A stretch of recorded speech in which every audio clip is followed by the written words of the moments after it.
Hello everyone and welcome back to my channel. My name is Susie. For those of you who just joined in, I do makeup and personal style videos here on YouTube. If you reach the end of this video and you just love the content, please give it a thumbs up and subscribe to my channel. So guys, I am so excited because this is another review video. Oh my gosh, talagang pangarap ko yata itong laging magkaroon ng review ng mga iba't ibang makeup products. Talagang sobrang natutuwa ako kapag gumagawa tayo ng ganitong video. Ang i-review natin today is none other than Essie. Essie has been making waves for years now here in the Philippines and naku-curious talaga ako sa kanila. Well, I've tried a few of their products like the blushes and the bronzer, pero yun pa lang eh. And then dumating itong foundation which made me even more curious kasi parang ang ganda-ganda. Ang lakas ng impact ng launch nila and talagang napapabili ako. Pero dahil malaki yung bote ng foundation nila at nasa 700 or 600 to 700 price siya, hindi ko gustong tumalon agad at bumili nun kasi syempre, mahal na siya. Kahit papano medyo mahal na siya for a local brand. Buti na lang, dumating ito. It's the sampler set. And I got it last Christmas. Sobrang excited na ako. Finally, magagamit ko na ito ngayon. So, itong sampler set, it's such a good marketing strategy because it will help me decide kung ano talaga ang shade ko sa kanilang line. Kaya I really thought to do this review because I really want a Filipino local brand foundation sa aking collection. And I'll see today if the hype is really real. So, if you want to see the results, please stay tuned and watch this video. So, I have already applied moisturizer, toner, primer, concealer on my skin. And today, I decided to match the foundation with a high-end makeup, ha. Titingnan ko lang kung makakasabay siya dito. And I will be using my NARS products to match this Essie one. Ako, sana maganda ang kalabasan nito. Para talagang makita natin kung super flawless ba talaga yung active foundation ng Essie. Babasahin ko lang sa inyo yung claims ng product na to.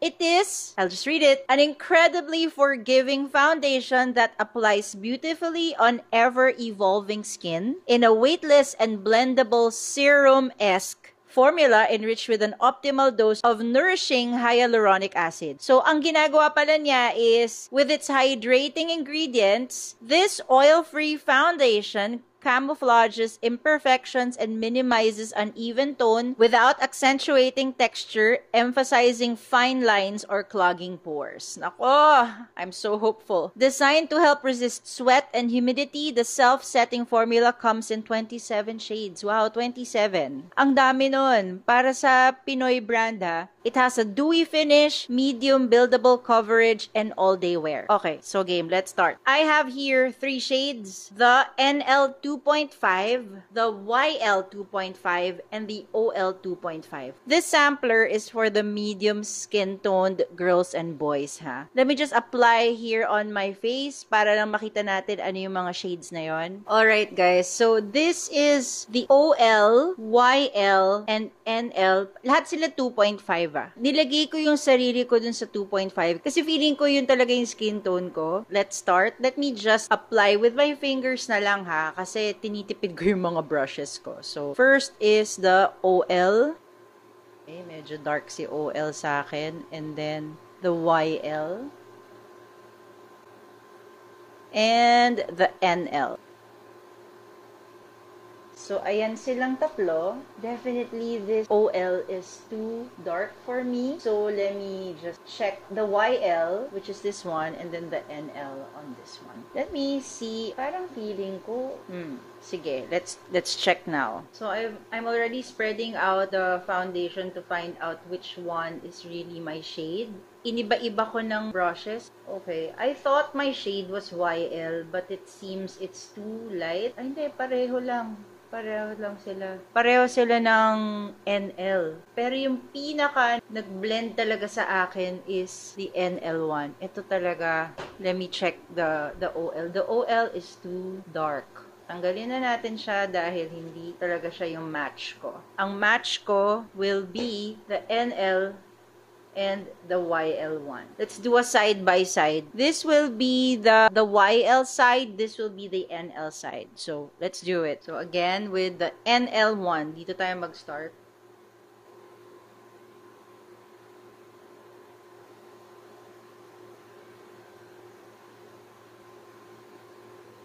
Actually, pwede mo silang i-combine, no? Para lang makita mo rin, no? Na workable naman talaga. Kumbaga sila na yung pinakamalapit na shade para sa akin. Next is the YL. Pero yun lang napansin ko dito, I really don't remember. Pinaglaruan ko to nung Christmas eh. So, parang feeling ko, naubos ko na agad yung foundation nitong YL. Uy, okay Oh, that's kind of weird, Iba yung, parang nag-iiba yung texture nito compared doon sa NL. This is the YL. Uy. Wow, okay. Bakit magkaiba? Is it the brush? Mas seamless itong YL kesa dun sa NL for me, Why is that? Okay, I'm gonna fix this other side just to make sure. Kasi I'm already using a really nice foundation brush. Bakit iba? So, okay, done na tayo sa foundation. Let me just apply the rest of my makeup off cam and I'll be back. So, I'm back with an almost full face of makeup. Nilagyan ko na to ng powder, nag-eyebrows na ako, nag-mascara na ako. But because this is an Issey brand review, let me just apply other Issey products that I have. Like for instance, their cream blushes and their cream bronzers. Itong bronzer nila, matagal ko na ginagamit. And it's not my favorite only because of this. Grabe siya matunaw.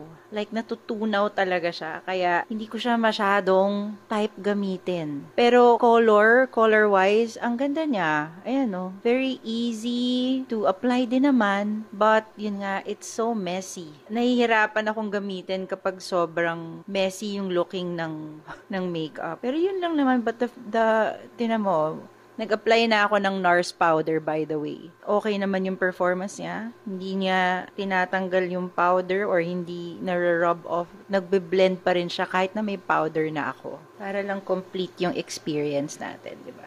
Okay, now that I'm using this again, it's good with even the powder na. Kahit nag-powder na kayo, okay pa rin siyang gamitin. Hindi siya natatanggal or nagbubuo-buo, but instead, it blends so well, even with the powder. Okay, now the blush. Ito yung pinaka-favorite shade ko sa Issey na blush. It's the baby girl one because this is the most parang super forgiving on the skin sa mga hindi masyadong pink. Hindi siya super like lilac type. So, ito siya. And yun ang gusto ko dito sa blush na to. Kapag in-apply mo, parang nakakabata. Yeah, totoo yun. I've said that before in a previous video and I am still saying it again because it really does make you look young. At least for a tita like me, no? Na gusto ng youthful looking skin, I mean, you know. Despite me applying powder already, it is blending so well on the skin. So guys, eto na. It's the final look. What do you think? Is it good? Is it good? What do you think? No, but kidding aside, what can I really say about this foundation is that it's good. But I can only say it's good because I think for anyone who will be using this, for sure, other skin tones or other skin textures will say na it worked out for them. Iba-iba kasi talaga tayo ng skin, hindi natin makakompare. But for me, it seems it worked out to a certain point. Because one, it does smoothen your skin. It does. That's correct. The claims are true. It did adjust to my complexion. However, I am starting to oxidize. Like, may mga parts na nagda-darken. So, yun yung part na siguro kaya parang nagiging hindi ito hiyang sa akin kasi because of that, may mga dark spots akong nakukuha from this. And also, if you look closely, like my skin here sa mirror, let me just, ayan no, nagbo-bubble siya sa akin. Parang nagbubuo-buo, hindi siya totally nag-smoothen out. So, kung talagang pag pinawisan na ako dito, baka mahulas lang din talaga to kasi yan hindi siya talaga nag-work out for me. Let me just show it to you how I don't know if you will see it but ayan no, there are parang nagbubble or nagbuo-buo siya sa skin ko. which is sayang kasi I'm expecting na talagang masusmoothen niya yung skin ko na hindi siya magkakaroon ng ganitong reaction. Even on this side, actually, it's much worse on the other side, on the NL side, because nag-o-oxidize ako sa kanya. I'm so sad. Yun ang katotohanan nito. But on camera, it's not bad. It's okay. And para din talagang matest ko itong foundation na to, hahabaan ko yung wear test niya, and I will check in again after a few hours so that makita natin, baka naman ngayon lang to. Mamaya, pag nag-blend out na siya, baka naman nga mas maging okay. So, I'll be back. So, I am back. And after 2 hours of wearing this foundation, here are my thoughts. Sadly, it really did not work out for me. So, I wore this for a good 2 hours only. I was downstairs, I had my lunch, I even had coffee. Mainit sa baba, wala kaming aircon sa baba. Kaya feeling ko sobra rin talagang nag-oil up na yung aking skin. However, even for other foundations, even if I am under the sun, I have foundations that will not turn my skin like this. For Issey foundation, yun ang nangyari. First, it says in the claims that it will smoothen your skin. For me, it did not. In fact, because I am oxidizing, when the foundation was applied, it created more texture on my skin. So it's not smoothing at all for me. Second, it did not blend so well. Like, there are parts in my skin right now that you can still see na namumuo-muo yung foundation. Hindi siya nag-smoothen, namuo-muo yung foundation, tapos parang nagmukha tuloy nagbabubble sa skin ko. The last and final thought, it also created some dark spots, which is yun na nga, it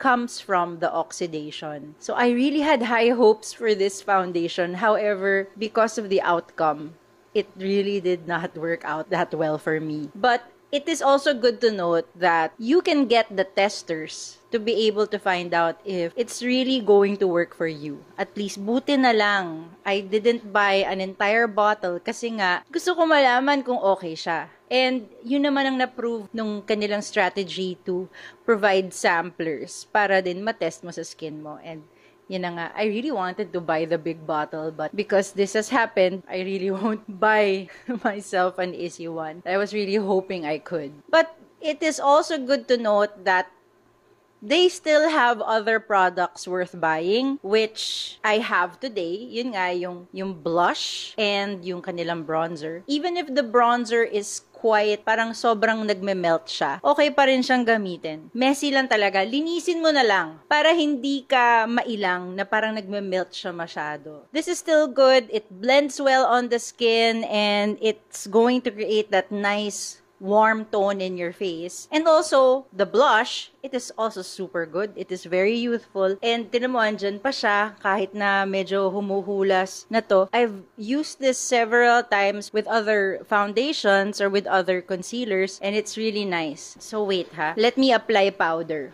Baka naman makatulong. So I'm going back to my NARS powder. And let's see. Because apparently this NARS powder is a color correcting one. Maybe it will help, but here it is.